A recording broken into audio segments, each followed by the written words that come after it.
कल प्रश्न हुआ, एक अधिकारी थे, वो कह रहे थे हम एक संत के पास गए, वो हमको कह रहे थे कि रोटी रोटी कहने से तुम्हारा पेट भर जाएगा, तो तुम राम राम कहोगे तुम्हारा कल्याण हो जाएगा। एक बार सामने बैठ करके बात करो, जो भगवान के नाम में डूबे हुए हैं, तुम्हें पता चल जाएगा कि नाम में कितनी सामर्थ्य है। नाम सच्चिदानंद की होड़ रोटी से निकाल रहा है। मलमूत्र के भांड शरीर का पोषण करने वाली रोटी से उस सच्चिदानंद का नाम, जिसका नाम सुमिर पवन सुत पावन नामू, अपने बस करी राखे रामू, जिसके नाम के बल से तुम्हें हम क्या क्या बताएं। जो आज जो कुछ भी शून्य के आगे अंक लगा वो नाम ही है, नहीं सब शून्य है। नाम धाम रूप लीला इनकी अवहेलना करके पता नहीं कौन से सिद्धांत से भगवत प्राप्ति कराना चाहते हैं, कौन से सिद्धांत का ज्ञान नहीं है। अष्टांग योग, सांख्य योग, कर्म योग, भक्ति योग, यही तो योग है। बचपन से इन्हीं योगों में तो धूल धूसरित हुए, तब हम बोल रहे हैं राधा राधा राधा राधा। रोटी रोटी कहने से तुम्हारा पेट नहीं भर जाएगा, लेकिन राम राम कहने से जन्म जन्म की भूख ना मिट जाए तो मुझे बता दो, जन्म जन्म की भूख मिट जाएगी। कैसे बात, तुलसी जाके मुख से धोके निकसत राम, ताके पक्की पक्तली मोरे तनु की चाम। अभी भगवान की कृपा है कि कहीं कहीं भगवत प्रेमी महात्मा भगवत मार्ग की पुष्टता प्रदान करने वाले शास्त्र सम्मत वचन बोलते हैं। शास्त्र के वाक्य बोलने पर मौन और निराश उदास हताश व्यक्ति के हृदय में भगवत प्राप्ति की लालसा पैदा हो जाए, ताली बजाने की हिम्मत ना हो। यार पूरी जिंदगी बर्बाद हो गई। आज महात्मा के वचन सुनकर हमारे हृदय में विवेक जागृत हुआ, आज से भजन में लगूंगा। अब लो नसानी अब ना न सही हो। कोई भी सिद्ध महापुरुष का नाम बताओ जो भगवान के भजन के बिना सिद्ध हुआ। गुरुवाणी जी ललकार ललकार करके जो 10 गुरु हुए, सब नाम पे हमारे सनातन धर्म के जितने भी सिद्ध महापुरुष हुए सब नाम से। कबीरदास जी, धन्ना जाट जी, रामानंद स्वामी, जितने भी महापुरुष सब भगवान के नाम से। पता नहीं अब कौन से महापुरुष पैदा हो रहे हैं जो नाम की अवहेलना, धाम की अवहेलना, मूर्ति पूजा की अवहेलना। आज तक कोई भी साधक या सिद्ध हुआ हो जिसने गुरु की आराधना ना की और सिद्ध हो गया हो, मैं बताना कुछ नहीं हाथ लगा। तो गुरु मूर्तिमान थे या अव्यक्त? मूर्तिमान। गुरु के वचन साकार थे या निराकार? साकार। गुरु के चरण साकार थे कि निराकार? और जब माथा रगड़ते तो स्थिति निराकार में हो जाती है। समझो, वेद वांग में भगवान का साकार रूप है। पता नहीं कौन सा आजकल ज्ञान हो रहा है बेमतलब की, न शास्त्र में लिखा है और न कहीं किसी संत से सम्मत है। जिस सभा में भगवान की निंदा हो, भगवान के नाम की निंदा, उठकर खड़ा होकर विरोध करके चल देना चाहिए। ये जब मर के जाएंगे तो एक बार राम उनके लिए भारी पड़ेगा यमराज को निर्णय करने के लिए। परिणाम में होता है एक मन गेहूं आज फेंक दो, कल 50 बोरी निकाल लो तो तुम्हें बहादुर समझे। समय लगता है। अगर निरंतर जपोगे तो इसी जन्म में तुम्हें अनुभव हो जाए। हम कह रहे दूसरे की बात मानने की जरूरत, आप खुद देखो। जब नाम तुम्हारे जीवन में नहीं था तो तुम क्या थे, आज नाम है तुम्हारे जीवन में तो क्या हो, खुद देख लो। दूसरे की कहने की क्या जरूरत है। भक्ति ये छाती प्रमाण है इसका। शास्त्र प्रमाण, संत प्रमाण है तो दूर की बात रही, जाने मोरी छाती प्रमाण है। तो इसलिए बहुत कान संभाल करके ऐसे पाखंडियों के वचन न सुने जाए जो भगवान की अवहेलना करते हैं। परम ज्ञानियों में शिरोमणि महान महान पुरुष सब भगवान के नाम रूप लीला धाम में लगे। हरिशरणम एक क्षण भी नहीं भूलते सनकादि। बड़ी विचित्र दशा है। कलयुग में ब्रह्म ज्ञान बिन नारी नर करें न दूसरी बात, और कौड़ी लागी लोभवत करें विप्र गुरु घात। बिल्कुल गोस्वामी जी सत्य लिख गए। जिसकी जिह्वा पे नाम है, वृंदावन की भूमि से बैठ के कह रहा हूं, भगवान की भी ताकत नहीं कि उसका मंगल कर सके। जैसे सूर्य की ताकत नहीं कि अंधकार दिखा सके, क्योंकि जहां सूर्य वहां अंधकार नहीं। ऐसे जहां भगवान का नाम है तो भगवान भी अमंगल नहीं कर सकते। इतने शास्त्रों में उदाहरण बड़े पड़े, और सबसे बड़ा उदाहरण हम और हमारी छाती है। हम किसी के सपोर्ट से नहीं चल रहे।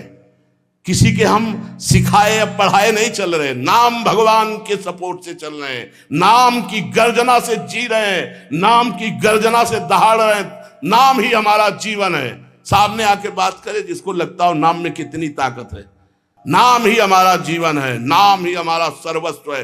हमें कोई गति नहीं चाहिए, बस हमारे हृदय से नाम चलता रहे। बस पूज्य भाई जी हनुमान प्रसाद प्रबुद्धार जी की परम कृपा, उन्होंने ऐसा ठास के नाम भरा। पूज्य गुरुदेव भगवान जो बचपन से लिए, उन्होंने नाम भरा। पूज्य हितजू महाराज क्वाहम तो छा परम धमा प्राण हो गर्भ कर्मा यत्तन्नाम स्फुरति महिमा रेश वृंदावनस्य। राधा नाम पूज्य गुरुदेव भगवान, नाम नाम नाम, सबका सार नाम। और जो नाम ना पकड़े तो वो अपने जीवन की हाल देख लेना आगे चल के। और नाम पकड़ लिया तो चाहे कामी हो, चाहे क्रोधी हो, चाहे लोभी हो, चाहे मोही हो। भागवत में लिखा है कि पुत्र के बहाने नारायण बुलाया तो भगवान की प्राप्ति हो गई। अहो वत्सो पचतो गरीयान जिह्वाग्रे वर्तते नाम तुभ्यम। वो चांडाल भी श्रेष्ठ है जिसकी जिह्वा पर भगवान का नाम विराजमान है। एक गुरुजी ने कहा चेला को, बहुत दिन से सेवा कर रहा था, क्या चाहिए? गुरुजी जो आप उचित समझो। उसे बहुत गरीब आदमी हूं, आपकी सेवा में लगा। बोले आज वो अमोघ वस्तु देंगे जिसकी समानता त्रिभुवन नहीं कर सकती। जाओ गंगा स्नान करके आओ। गंगा स्नान करके आए। बोले बेटा राम राम राम, किसी से कहना नहीं, बहुत गुप्त चीज, अमूल्य वस्तु। गुरुजी राम राम राम, किसी से कहना नहीं। क्या दिया? चुपचाप अंदर अंदर जपना जी। बाहर गए तो गाय चरा रहे थे लोग। बोले भगत जी राम राम।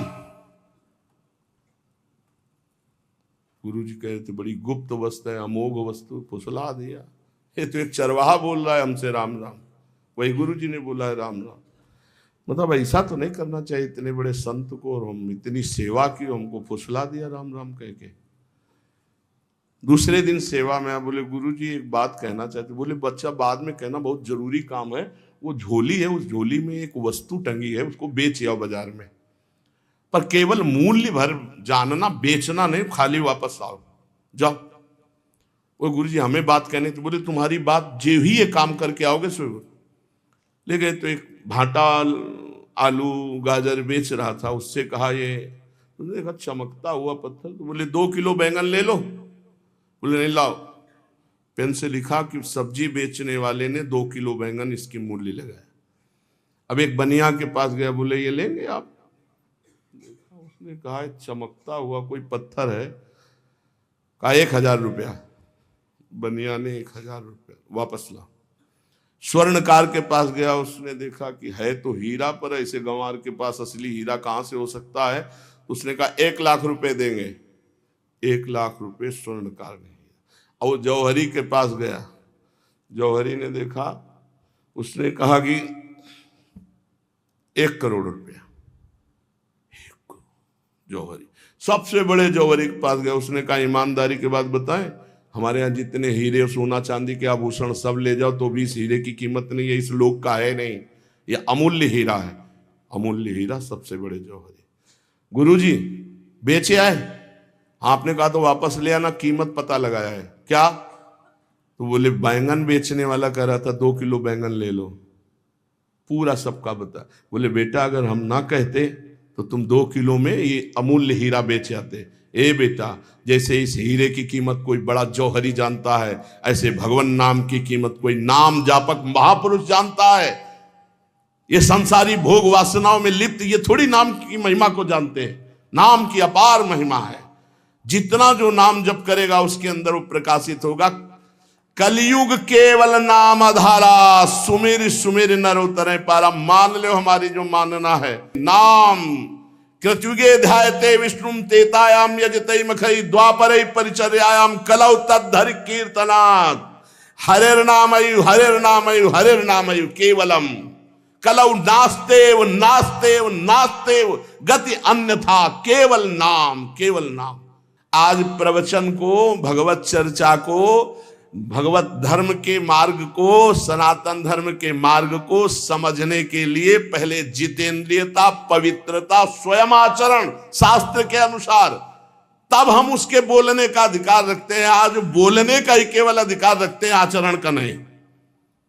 इसीलिए कहते कुछ है, मन में कुछ चल रहा है, करते कुछ है, और जो कहा जाए उसी में चला जाए, वही चरित्र हो, आचरण हो, उसे कहते हैं सच्चा मार्ग का पथिक। बिन विवेक वैराग्य भक्ति बिन सत्य नए को मानो, भगवत विमुख कपट चतुराई सो पाखंडे जानो। भगवान के नाम की, अरे कैसे हो, पूरे जीवन की बात कह रहा हूं, एक घंटा 2 घंटा पढ़ लिख करके नहीं बोल रहा हूं, पूरे जीवन की बात कह रहा हूं। आप विचार करके देखो, यदि कोई धर्मात्मा पुरुष धर्म का उपदेश धर्म विरुद्ध देता है तो धर्मात्मा है ही नहीं, शास्त्र विरुद्ध देता है तो है ही नहीं। अरे प्रणव से लेकर भगवान के अनंत नाम हैं, और आज तक कोई महात्मा बिना भगवान के नाम के, या कोई गृहस्थ बिना भगवान के नाम के कोई पदवी प्राप्त किया हो तो हमें बता। धर्म विरुद्धता हमारी बुद्धि में वैसे ही है, और धर्म विरुद्ध सपोर्ट मिल जाए तो फिर क्या कहना, मनमानी आचरण करो। इसलिए बहुत सावधान रहिए, अपने कान को संभालिए, जबान को संभालिए, नेत्रों को संभालिए। इन 3 से ही साधना बनती है और बिगड़ती। नेत्र गलत देखेंगे, जबान गलत बोलेगी, कान गलत सुनेंगे तो आपका गलत चिंतन होगा, गलत क्रियाएं होंगी, और आप सत्य सुनोगे तो सत्य भगवान की प्राप्ति कराता है।